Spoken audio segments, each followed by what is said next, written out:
والشيخ ربيع بن هادي المدخلي كلاهما من أهل السنة ومعروفان لدي بالعلم والفضل والعقيدة الصالحة. الشيخ ربيع من خيرة أهل السنة والجماعة، ومعروف أنه من أهل السنة ومعروف النقالات والكتابات. فهؤلاء الذين ينتقدون الشيخين هما كما ذكرنا إما جاهل فيعلم، وإما صاحب هوى فيستعاذ بالله من شره، ونطلب من الله عز وجل إما أن يهديه وإما أن يقصم ظهره.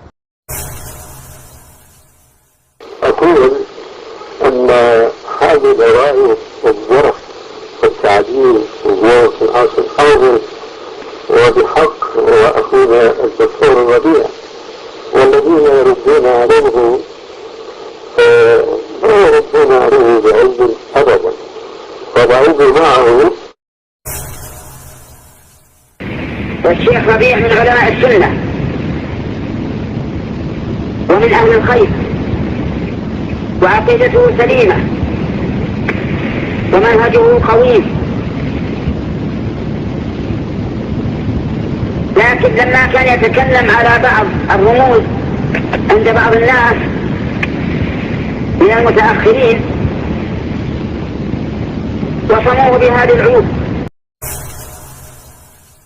أحد الإخوة يا شيخ نقل لنا فتوى عنكم يا شيخ أنكم تقولون أن الشيخ ربيع بن هادي المدخلي مرجئ وكذاب، فهل هذا صحيح عنكم؟